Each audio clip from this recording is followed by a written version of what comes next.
우리에게 주신 성경 말씀 사무엘상 24장 8절부터 12절 말씀입니다. 구약 성경 449쪽 사무엘상 24장 8절부터 12절. 구절이 약간 긴 부분도 있지만 한 목소리로 같이 읽어보겠습니다. 성경 찾기 어려우신 분들은 화면에 나오는 말씀으로 같이 읽으셔도 괜찮습니다. 8절부터 읽겠습니다. 시작. 그 후에 다윗도 일어나 굴에서 나가 사울의 뒤에서 외쳐 이르되 내 주 왕이여 하매 사울이 돌아보는지라. 다윗이 땅에 엎드려 절하고 다윗이 사울에게 이르되 보소서 다윗이 왕을 해하려 한다고 하는 사람들의 말을 왕은 어찌하여 들으시나이까. 오늘 여호와께서 굴에서 왕을 내 손에 넘기신 것을 왕이 아셨을 것이니이다. 어떤 사람이 나를 권하여 왕을 죽이라 하였으나 내가 왕을 아껴 말하기를 나는 내 손을 들어 내 주를 해하지 아니하리니 그는 여호와의 기름 부음을 받은 자이기 때문이라 하였나이다. 내 아버지여 보소서 내 손에 있는 왕의 옷자락을 보소서. 내가 왕을 죽이지 아니하고 겉옷 자락만 베었은즉 내 손이 악이나 죄과가 없는 줄을 오늘 아실지니이다. 왕은 내 생명을 찾아 해하려 하시나 나는 왕에게 범죄한 일이 없나이다. 여호와께서는 나와 왕 사이를 판단하사 여호와께서 나를 위하여 왕에게 보복하시려니와 내 손으로는 왕을 해하지 않겠나이다. 아멘. 오늘 제 설교는 특송도 있었고 앞에 찬양도 있었고 다 제 설교 내용을 기도 가운데도 해주셨고 그래서 최대한 짧게 해보겠습니다.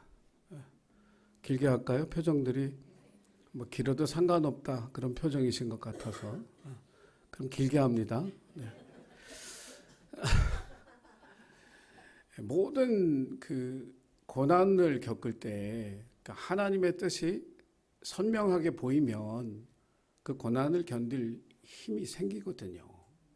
근데 이제 고난에 지치는 이유는 뭐냐면 도대체 그 고난을 통해서 하나님이 나에게 뭘 하시려고 하시는지를 모를 때예요. 그 고난에는 목적이 있다. 우리가 이제 성경을 통해서 계속 설교도 제가 말씀드렸지만 이거 하나님 계획 속에 있는 고난이라면 분명히 하나님의 목적이 있다. 하나님의 뜻이 있다. 근데 그게 잘 보이지 않으면 이게 정말 그 고난이 너무 괴롭고 견디기 힘들어지거든요. 근데 그 고난을 우리가 당할 때 또 보이는, 그러니까 고난의 목적이 감추어진 것도 있지만은 고난이라고 하는 걸 통해서 하나님이 뭘 하시려고 하는지 일반적으로 깨달을 수 있는 것도 있어요. 그게 뭐냐면 하나님 고난을 통해서 뭘 하시느냐 하면 낮춰 가신 거예요. 사람을 낮추셔요. 낮추심em.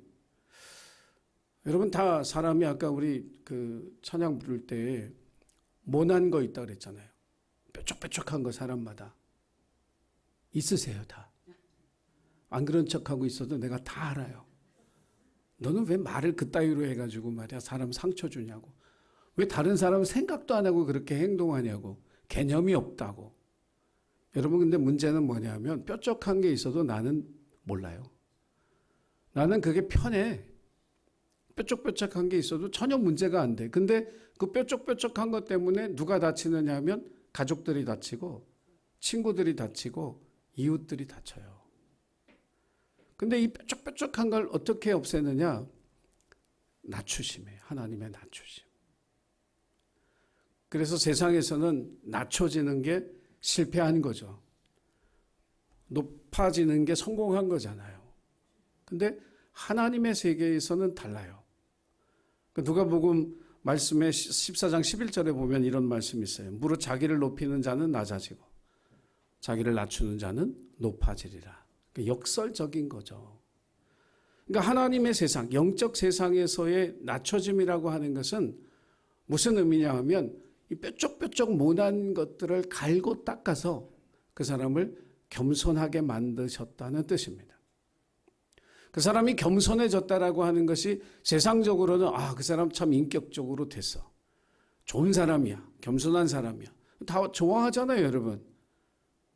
잘난 척하는 사람을 좋아하세요? 교만하고 잘난 척하는 사람 다 싫어해요. 겸손한 사람 좋아하거든요. 그런데 믿음의 세상에서 보면 겸손한 사람은 어떤 사람이냐면 하나님과 동행할 수 있는 사람이에요. 그러니까 하나님과 동행의 삶의 자격증이 뭐냐? 겸손이에요, 겸손. 그러니까 교만한 사람은 절대로 하나님과 동행할 수가 없는 거죠.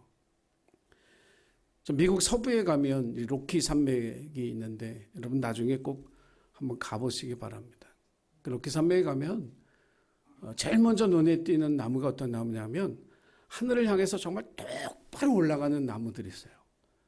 이 전나무 계통, 침엽수 계통의 나무들. 정말 하늘을 한 30m, 40m씩 쫙쫙 뻗어서 올라가요. 진짜 멋있어요. 그런 나무들 우리나라에도 가끔 있지만은 참 보기 힘들거든요. 근데 이 로키 산맥을 올라가면 올라갈수록 우리가 알지 못하는 또 다른 세계가 펼쳐지는데 그게 뭐냐면 이제 수목 한계선이라고 하는 게 있어요. 이제 우리나라에서는 딱 백두산 하나밖에 없어서 우리가 그런 수목 한계선을 경험을 할 수가 없는데 2,500m에서 3,000m 사이를 수목 한계선이라고 부릅니다. 그러니까 3,000m를 넘어가면 이 식물이 자랄 수가 없어요. 근데 식물이 자랄 수 있는 마지막 영역이 2,500에서 3,000m인데 이 높이에서는 연평균 그 따뜻할 때는 2도 정도가 되고요. 쌀쌀한 거죠. 그리고 추울 때는 한 35도, 영하 한 35도쯤 돼요. 그리고 1년 동안 내리는 비가 100mm가 안 돼요. 그러니까 식물이 자라기에는 전부 다 최악의 조건인 거죠. 그런데 이 지대에서 자라는 나무가 있어요. 그 로키 산맥에 가면은 브리스콜 소나무라고 해서 이 수목 한계선 지대에서 자라는 이 소나무가 있는데 이 소나무는 어떻게 이 수목 한계선에서 자라느냐 하면 곧게 못 올라가요. 옆으로. 이게 옆으로 굽어져서 이렇게 퍼져요, 나무가. 그래서 높이 올라가는 게 아니라 옆으로 퍼져서 자기를 최대한 낮춰야 돼요. 겸손해야 살아남는 영역이 거기에요. 그런데 이 나무가 몇 년을 사느냐 하면 여러분 깜짝 놀랄 거예요. 이 브리스콜 소나무의 수령, 나무의 나이가 보통 3,000살에서 4,000살. 조금 놀라시는구나. 그래서 식물학자들이 가장 오래된 나무가 어떤 나무인가 그래서 찾아가지고 그 나무의 이름을 무드셀라 나무라고 붙였어요. 무드셀라가 누군지 알죠? 성경에 이 땅에서 제일 오래 살았던 그 사람 이름을 붙였는데 이 나무의 수령이 4,767년. 그렇게 살고 싶으세요? 아니, 누구도 그렇게 원하지 않을 거예요. 근데 그렇게 오래 살아요. 그 열악한 환경 속에 자기를 최대한 낮추고 옆으로 퍼져서 그렇게 오랜 세월을 살아남는 거예요. 근데 이 나무가 어디에 쓰이느냐? 최고의 공명을 만들어내는 악기, 바이올린, 비올라, 첼로 이런 공명을 내는 악기를 만드는데 최고의 재료예요. 그래서 이 이야기를 통해서 이렇게 생각을 해보면 하나님의 낮추심이 뭐냐면 우리를 결국 좋은 인격과 신앙과 실력의 사람으로 만들어 가시는 그런 과정이라고 하는 사실을 저와 여러분이 깨닫게 되어집니다. 그래서 여러분 하나님이 나를 모난 부분을 낮추신다. 이건 하나님이 나를 하나님의 사람으로 준비해 가신다라고 하는 뜻으로 여러분 받아들이시면서 하나님께서 나를 귀하게 쓸 거다. 하나님 나를 위대한 일에 사용하신 하나님의 일꾼으로 삼으실 거다라는 믿음을 여러분 가지시기를 바랍니다. 이기주 작가의 그 언어의 온도라는 책에 보면 어떤 이 작가가 지하철에 탔는데 저 맞은편에 할머니하고 이제 손자가 앉아 있더랍니다. 할머니가 손에는 약봉지를 들고 이 손주의 이 이마에 손을 올려 보니까 아직도 열이 있구나. 저녁 먹고 약 먹자. 그러니까 손주가 하는 말이 그럴게요. 근데 할머니는 내가 아픈 걸 어떻게 그렇게 잘 아세요? 그렇게 이제 물어본 거죠. 그랬더니 그건 있잖아. 아파본 사람이 아픈 사람을 아는 거야. 사실 동병상련이라고 하는 말이 굉장히 좋은 말이에요. 아파본 사람이 아픈 사람의 심정을 아는 거죠.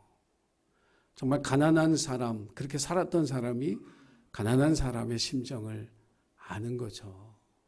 부도의 위기에 쫓기는 어떤 사업자는 부도의 위기에 쫓기는 사람들 마음을 이해하는 거거든요. 우리나라가 저는 그런 나라가 됐으면 좋겠어요. 4월 10일 날 투표하시죠? 후보들 중에 제일 고생한 사람을 찍어주세요. 당에 따라 찍지 말고 후보들 잘 살펴보고 고생 제일 많이 한 사람. 왜? 그 사람이 서민의 심정을 알거든요. 아파본 사람이 아픈 사람의 마음을 아는 것처럼. 강남 8학군에 자라가지고 좋은 대학 나와서 고시 붙어서 뭐 이렇게 하신 분들 저는 좋은 지도자가 될 거라고 생각 안 해요. 국민들의 마음과 동떨어진 정책을 내놓을 수는 있지만 정말 국민들의 마음을 같이 아파하면서 같이 이해할 수 있는 그런 사람은 고난을 겪어본 사람이다. 그래서 여러분 자녀를 기를 때 굴리세요. 너무 귀하게 여기지 말고 그냥 굴리세요. 찬밥도 먹이고 굶기기도 하고 뭐 쓰레기도 치우라고 그러고 막 그러면서 좀 굴려야 돼요. 굴려야 돼요. 여러분 예수님이 이 땅에 오실 때 하늘 보좌를 버리고 왔다. 천한 목수의 아들로 이 세상에 오셔서 무시 많이 당했어요. 미움도 많이 받았고 가장 로마 시대 가장 극형이 십자가형인데 그 중범죄자로 몰려서 십자가에서 죽으셨잖아요. 그래서 우리의 구세주가 되시고 우리의 친구가 되셨어요. 우리의 연약함, 우리의 죄인됨을 몸소 체험하시고 아셨기 때문에 그리스도인은 바로 그런 사람이 되어야 할 줄로 믿습니다. 자, 이제 본문으로 돌아가면 이제 다윗이라고 하는 인물이 나옵니다. 이스라엘의 국기에 보면 그 별이 하나 있는데 삼각형 두 개를 하나는 똑바로 하나는 뒤집어 놓은 유대인의 별, 이 별이 다윗의 별이에요. 그러니까 다윗은 벌써 3000년도 넘은 시대의 사람이지만 지금의 이스라엘 나라의 국기에 다윗의 별이 있는 걸 보면 이스라엘 사람들은 다윗을 지금도 좋아하고 지금도 존경하는 그러한 자기 민족의 위인이죠. 이 다윗이라고 하는 사람은 이제 베들레헴 출신인데 이 베들레헴 이세라고 하는 사람의 아들이 8명 있었는데 막내 아들이었어요. 존재감이 별로 없었죠. 근데 이 사람이 역사의 전면에 등장하게 되는 이유는 뭐냐면 하나님이 세우신 사울 왕을 폐하기로 작정하시고 새 왕을 찾아야 되겠는데 하나님이 이세의 아들들 중에 한 아들을 사울의 뒤를 이을 왕으로 계획을 하신 거예요. 그러니까 사무엘 선지자를 보내서 사무엘 선지자가 이제 사람들을 보내서 내가 너희 집에 갈 거다. 뭘 하러 가는지는 얘기 안 하고 너희 집에 갈 거다. 네 아들들을 잘 준비시켜라. 이렇게 얘기를 했어요. 이게 아버지 이세가 선지자, 그 나라 최고의 영적 지도자가 오니까 이 아들들을 다 단장해서 선지자를 맡을 준비를 시키고 막내 아들은 너는 들판에 가서 양을 치라고 그랬어요. 주서온 아들이었던 것 같아요. 그래가지고 7 아들이 다 선지자를 만나서 선지자와 함께 시간을 보내고 있을 때 이 막내 아들은 들에서 이제 양을 치고 있었죠. 근데 하나님이 기름 부으라고 사인을 안 주는 거예요. 첫째 아들, 둘째 아들, 셋째, 7째가 다 지나갔는데 기름 부으라는 얘기가 없는 거예요. 그래서 결국은 양치는 이제 다윗을 불러왔죠. 그래가지고는 다윗을 향해서 사무엘이 딱 보는데 하나님이 감동을 주셨어요. 기름을 부어라. 그래서 사울 왕의 뒤를 이을 새 이스라엘의 왕으로 하나님이 다윗에게 기름을 부었습니다. 이때부터 어떤 일이 생겼느냐 하면 성경에 보니까 하나님의 영, 성령이 다윗과 함께 했다라고 이렇게 성경이 기록하고 있습니다. 지금까지, 그 전까지 다윗의 삶은 자기의 생각과 판단대로 살아가는 삶이었어요. 근데 기름 부음을 받은 그 이후의 삶, 하나님의 영이 그와 함께 하는 삶은 성령이 인도하시는 삶이었습니다.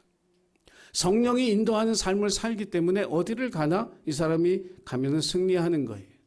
골리앗을 이기고 전쟁에 나가면 가는 데마다 승리하고 돌아오는 거예요. 개선군을 맞이하는 이스라엘 백성들이 이 다윗의 승리하고 돌아오는 다윗을 향해서 노래를 불러서 높였는데 뭐라고 불렀냐면 사울은 천천히고 다윗은 만만이다 이랬어요. 그러니까 사울 왕보다 다윗을 더 높인 거예요. 왕이 이 노래를 들으면 기뻤을까요? 기뻐하면 정말 좋은 사람이죠. 근데 미워하기 시작을 했어요. 아, 이거 위험하다. 내 아들 요나단에게 왕위를 줘야 되는데 이 백성들이 다윗을 이렇게 높였다가는 이 왕위가 어디로 갈지 모르겠다. 그래서 이 사람들이 생각하는 세상적인 방법을 생각하면서 자기 딸 미가를 아내로 줘서 다윗과 결혼을 시켰어요. 그 졸지에 이 베들레헴 천한 저 목동이 왕족의 일원이 되고 천부장이 되고 1000명의 부하를 둔 사람이 되고 군대의 장관이 되고 한없이 막 높아져 가는 거예요. 그때 하나님이 다윗을 고난에 밀어넣기 시작했어요.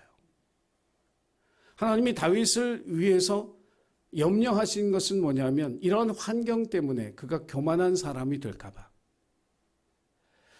교만하다라고 하는 말을 성경에서 사용할 때는 어떤 뜻이냐면 하나님을 의지하지 아니하고 자기의 재능과 자기의 실력과 자기의 힘을 의지하는 사람이 되는 거예요. 이게 교만함이거든요. 그러니까 하나님이 다윗을 낮추시는 거예요. 그래서 왕으로 하여금 다윗을 미워하게 하고 궁에서 쫓아내게 하고 군사들을 동원해서 다윗을 죽이려고 찾아다녔어요. 자기 사위임에도 불구하고.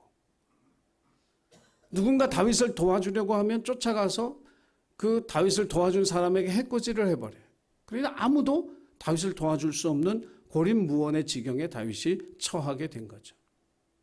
이런 낮추심을 통해서 하나님이 원하셨던 것, 하나님을 의지하는 사람이 되게 하기 위한 것. 하나님께서 우리를 낮추실 때요. 하나님의 뜻이 뭐냐면 하나님을 의지하라고.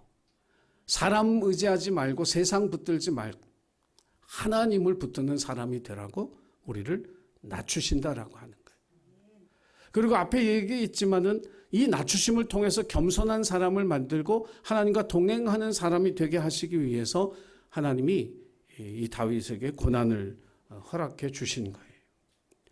자, 시편 119편 71절에 이런 말씀이 있습니다. 한번 우리 같이 읽어보겠습니다. 자, 시작.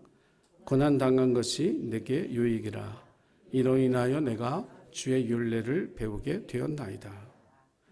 사실 다윗은 얻었던 모든 것을 한꺼번에 다 잃어버리고 죽음의 공포와 두려움 속에서 지나게 되었는데 다윗이 얻은 유익함이 뭘까? 여러분, 고난당한 것이 내게 유익이라는 이 믿음의 고백이 고난 중에 있는 여러분의 입술로 하나님 앞에 고백되기를 주 이름으로 축원합니다.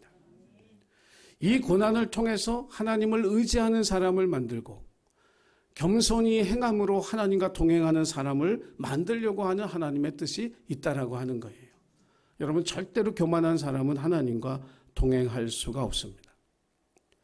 신명기 8장 2절에 보면 이스라엘 백성들이 가나안 땅에 들어가기 전에 하나님께서 이스라엘 백성들을 40년 동안 광야에서 살게 하신 이유를 우리에게 이렇게 전해주고 있습니다. 그 말씀도 한번 보겠습니다. 자, 시작. 내 하나님 여호와께서 이 40년 동안에 내게 광야의 길을 걷게 하신 것을 기억하라. 이는 너를 낮추시며 너를 시험하사 내 마음이 어떤지 그 명령을 지키지 않는지 알려 하심이라. 결국 하나님이 이스라엘 백성을 낮추신 이유는 말씀에 순종하는 사람, 하나님과 동행하는 사람을 만들기 위함이었어요. 왜 그러냐 하면 가나안 땅에 들어가서 그 강력한 6개 부족을 물리치고 그 땅을 기업으로 얻기 위해서 필요한 것, 그것은 군대의 수나 무기가 아니라 하나님과의 동행이라고 하는 것을 하나님 이스라엘 백성들에게 알려주시기 위해서 그들을 낮추시고 시험하셨다라고 하는 것입니다. 그래서 여러분이 낮춰지는 어떤 그 시험 가운데 있을 때 하나님 나에게 하나님만 의지하라고 하시는구나. 하나님 나에게 겸손하라고 하시는구나. 하나님과 동행하라고 하시는구나. 이것을 여러분의 유익함으로 고백할 수 있는 저와 여러분이 되기를 주의 이름으로 축원합니다. 오늘 다윗의 고난을 통해서 하고 싶은 두 번째 이야기는 뭐냐면 이 세상을 살아가는 데는 두 가지 길이 있습니다. 하나는 하나님의 길이 있고 또 하나는 사람의 길이 있습니다. 사람들이 평안하고 형통할 때는요, 원칙이라고 하는 걸 잘 지키고 삽니다. 그런데 위기를 만나면 그 원칙을 내던지는 경우가 굉장히 많은 거예요. 여러분 운전하시는 분들은 아실 거예요. 너무 급할 때, 너무 급해서, 그쵸? 너무 급해. 사정이 있어. 그래서 중앙선도 한번 넘어가고, 신호도 한번 위반하고, 운전하시는 분들은 너무 급해서 그런 때가 있어요. 평소에는 잘 지켜. 시간적 여유가 있을 때는 뭐 서둘를 일이 없으니까. 근데 너무 급하면 그래요. 제가 작년에 광명역에 KTX를 타러 가는데 1시간을 잡고 출발을 했거든요. 저희 집에서 광명역까지 아무리 걸려도 40분이 안 걸려요. 근데 웬걸 엄청나게 차가 많은 거예요. 그럼 목사로서 어떻게 해야 돼요? 다음 차를 타야지. 제가 그랬을까요? 안 그랬을까요? 갓길로 막 달려가지고 그 시간 그 기차 안 놓치려고 얼마나 몸부림을 치고 달려갔는지 목사가 참 죄송해요. 근데 사람이 그런 존재더라고요. 아무리 굳게 원칙을 지켜 살아온 삶도 정말 반듯한 그런 삶도 인생의 위기를 만나면 무너지게 되더라라고 하는 거예요. 우리가 항상 인생을 살아가면서 굉장히 중요한 것 가운데 하나가 뭐냐면 자기 정체성이거든요. 내가 어떤 사람인가라고 하는 걸 아는 것이 굉장히 중요해요. 자기 정체성을 알아야 정체성에 맞는 행동을 하거든요. 고난당했어도요, 나는 그리스도인이다 라는 이 정체성이 있으면 그리스도인답게 행동하는 거예요. 그런데 위기를 닥치면 세상 사람들하고 똑같아. 나도 사람이야. 이렇게 되면 원칙도 없고 믿음도 없고 하나님의 뜻도 없는 거예요. 그러니까 어느 순간이든 여러분 항상 기억해야 될 것이 뭐냐면 나는 그리스도인이다. 나는 하나님의 자녀다. 그에 합당한 행동을 할 수 있도록 하나님이 저와 여러분을 도우시기를 간절히 소원합니다. 이제 본문은 이제 굴 속에 이 다윗이 피해 있는데 사울 왕이 그 굴 속에 들어와서 이제 다윗이 사울 왕을 이제 죽이라는 옆 사람들 얘기를 듣지 않고 그냥 옷자락만 조금 베서 이제 사울이 굴에서 나간 다음에 쫓아나가서 하는 이야기가 이제 오늘 우리가 읽은 본문의 말씀입니다. 사울 왕이 다윗을 죽이려고 했던 이유는 간단해요. 왕위를 뺏기고 싶지 않아서. 자기 아들한테 주어야 할 왕위가 다윗에게 갈까 봐 그게 두려워서 다윗을 죽이려고 했던 거죠. 근데 여러분 근본적으로 생각해 보면 그 왕위를 누가 주었을까요? 사울이 얻었을까요? 뺏은 것일까요? 자기의 힘과 노력과 재능으로 백성들에게 추대를 받은 것일까요? 아니에요. 하나님이 주신 왕위예요. 근데 하나님의 영이 떠나면 다시 말하면 성령과 함께하지 아니하니까 사람의 길을 걷기 시작하는 거예요. 그게 자기 것 같은 거예요. 왕위를 지키는 방법은 하나님을 의지하고 하나님께 순종하는, 즉 하나님의 길을 걸으면 되는데 그걸 지키기 위해서 사람의 길을 걷는 거예요. 이게 사울왕의 모습인 거예요. 그래서 다윗이 나가서 그 얘기를 하는 거예요. 주변 사람들이 당신을 죽이라고 하는데도 나는 당신을 안 죽였다. 여러분 고난이 한 10년쯤 되면요. 수단과 방법을 안 가리고 그 고난에서 벗어나오고 싶은 게 사람의 마음이에요. 여러분 솔직히 한번 여러분이 다윗이라고 한번 생각을 해보고 10년 동안 저 왕이 자기를 죽이려고 막 쫓아다녀가지고 진짜 고생도 많이 했어요. 굶기도 많이 굶고 불안해서 두려워서 잠도 제대로 못 자고. 근데 왕을 죽일 기회가 왔어요. 자, 이제 솔직히 대답은 속으로만 하세요. 사울을 죽였을까요? 살렸을까요? 죽입니다. 우리 권사님 그냥 죽인다고 그러시나요? 죽여야지. 그래야 이 고난이 끝나잖아요.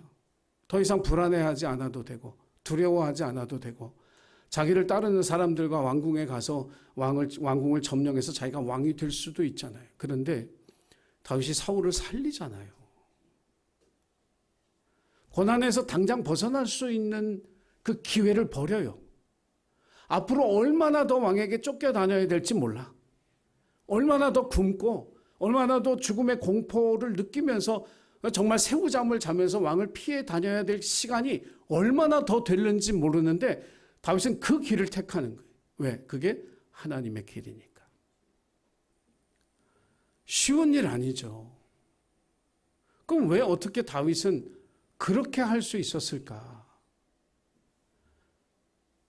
대부분의 사람들이 사울을 죽이고 빨리 자유하게 되고 그 고난에서 벗어나고 싶을 그때에 끝까지 고난이 얼마나 길어질지 모르지만 나는 이 고난의 길을 그냥 걸어가겠다 이렇게 결심할 수 있었던 그 힘이 뭘까? 여러분, 다윗이 하나님의 영의 인도하심을 받는다. 성경이 그렇게 기록한 것은 뜻이 있습니다. 성경은 우리를 어떻게 인도하시느냐 하면 요한복음 14장에 보니까 진리 가운데로 인도하신다 그랬어요. 하나님의 뜻 가운데로 인도함을 받는 거예요. 자기의 생각대로 살아가는 게 아니라 하나님의 뜻이 무엇일까를 고민하고 하나님이 어떤 일을 기뻐하실까를 고민하며 살아가는 삶이 성령이 인도하시는 삶이에요. 그래서 빨리 고난에서 벗어나기를 원하지 아니하고 하나님을 기다리는 믿음, 그 인내의 믿음이 그에게 있었던 거예요. 저는 다윗 왕이 왜 이렇게 위대한 왕일까 생각할 때마다 이 생각을 해요. 세상 사람들은 다 성공하기 위해서 살아요. 탑이 되기 위해서 살죠. 사업을 해도 사업의 탑이 되고 싶어 하고 어떤 일이든 자기가 최고로 인정받고 싶은 그 욕심, 그 갈망 이런 걸 가지고 우리가 살거든요. 회사에 취직해도 CEO 한 번은 하고 퇴직을 하셔야지. 할렐루야. CEO 한 번은 해야 될 거 아니에요. 근데 다윗은 그렇게 안 살았어요. 성경 보면서 깜짝 놀란 건 그거예요. 왕이 되고 싶지 않았던 사람.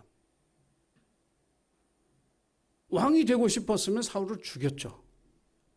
그럼 왕이 될 기회를 얻었을 거예요. 근데 왕을 죽이지 않아요.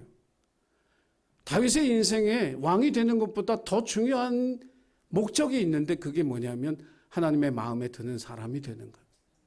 하나님을 기쁘시게 하는 사람이 되는 것. 이게 세상에서 성공하고 유명해지고 사람들에게 명예를 얻는 일보다 다윗에게 가장 중요했던 인생의 목적은 하나님의 마음에 합한 사람이 되는 것. 여러분, 이렇게 살 때 마태복음 6장 33절에 그의 나라와 그의 의를 구하라. 그리하면 이 모든 것을 너희에게 더하시리라. 하나님의 길을 걸어갈 때 그 모든 것을 채우신 하나님의 은혜를 누리는 사람이 되는 것, 이게 믿음의 사람이에요. 여러분, 사람의 길, 고난이라고 위기라고 사람의 길을 걷는 그런 사람들이 되지 말고 다윗처럼 하나님의 길을 걸어서 하나님의 마음에 합한 사람이 되기 위해서 살아갈 때 여러분의 삶에 채우신 하나님의 놀라운 은혜를 경험하게 될 줄로 믿습니다. 솔로몬이 1000번째 끝에 하나님 앞에 야, 너 백지수표를 주시면서 네가 원하는 거 다 써. 내가 다 들어줄게. 솔로몬이 뭐라고 썼냐면 지혜 이렇게 썼어요. 백성을 다스리는 지혜. 근데 그게 하나님 마음에 너무 맞았어. 너무 기뻐서 하나님이 자기 백성을 다스릴 지혜를 달라고 구하는 이 솔로몬의 기도가 너무 하나님 마음에 앞에서 그가 구하지 아니한 모든 것을 그에게 다 허락해 주셨다. 성경 그렇게 이야기하고 있습니다. 정말 복받고 사는 길은 사람의 길을 걷는 게 아니라 하나님의 길을 걷는 것, 하나님의 뜻을 이루기 위해 사는 것, 이것임을 저와 여러분이 기억하고 고난 속에서 하나님과 동행하며 고난 속에서 주님의 뜻대로 살아가는 우리 예신 가족들이 되기를 주의 이름으로 축원합니다. 기도하겠습니다. 우리에게 모난 부분이 있음을 고백합니다. 이 모난 것들을 갈고 다듬어 주셔서 우리를 낮추시는 하나님의 손길이 얼마나 감사한 은혜인지를 믿음으로 고백하는 저희들 되게 하여 주옵소서. 하나님만 의지하게 하시고 겸손히 주님과 동행하는 삶을 살게 하여 주옵소서. 고난의 때도 하나님의 길을 버리고 사람의 길을 걷지 않도록 우리에게 믿음을 더하여 주시고 하나님 기뻐하시는 사람이 되기 위해 날마다 기도하고 주 뜻에 순종하는 예신 가족들 되게 하옵소서. 감사드리며 예수님의 이름으로 기도하옵나이다. 아멘.